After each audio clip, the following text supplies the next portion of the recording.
ख्वाब में लंगड़ा होना। अस्सलाम वालेकुम आदिल फाइंडर के व्यूअर्स एंड आने वाले न्यू सब्सक्राइबर्स। ख्वाब में लंगड़ा होना, लंगड़ाना। हज़रत अबन सरीन रहमतुल्लाह अलैह ने फरमाया है कि ख्वाब में लंगड़ा होना दलील है कि ऐसा काम करेगा जिनमें खैर और शर और सुस्ती और ज़ाइफ़ी और तवानाई होगी।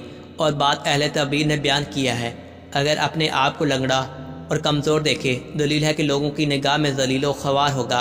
हज़रत इब्राहीम करमानी रहमतुल्लाह फरमाते हैं, अगर कोई अपने आप को लंगड़ा देखे दलील है कि दीन और दुनिया में शिकस्ता होगा। और अगर इसकी मराद पूरी ना होगी और अगर देखे कि अपने आप को जानबूझ के लंगड़ा बनाया है दलील है कि अपनी मौशियत के काम में किसी से मदद मांगेगा।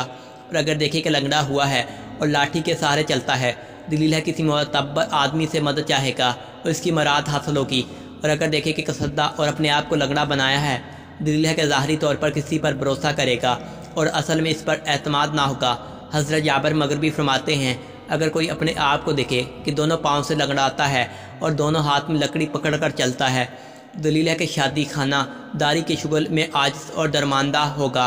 और अगर देखे कि कांटे की वजह से जिसके पाँव में लगा है चल नहीं सकता दलील है कि इस आदमी के शर से अमन में होगा।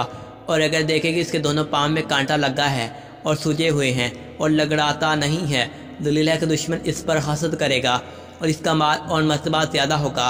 हज़रत इस्माइल फरमाते हैं, अगर लंगड़ा ख्वाब में देखे इसके पाँव दुरुस्त हो गए हैं और लंगड़ाता नहीं है दलील है कि इसके बस्ता खाम कुशादा होंगे और जिस मराद से ना उम्मीद है वो पूरी होगी, इसका काम इंतकाम से होगा। हज़रत जाफ़र सादिक अलैहिस्सलाम ने फरमाया है कि ख्वाब में लंगड़ापन 5 वजह पर होता है, कामों में सुस्ती, ना मराती, दरवेशी, गम अंदाफा, ऐशो इशरत का नुकसान पर होता है। उम्मीद करते हैं वीडियो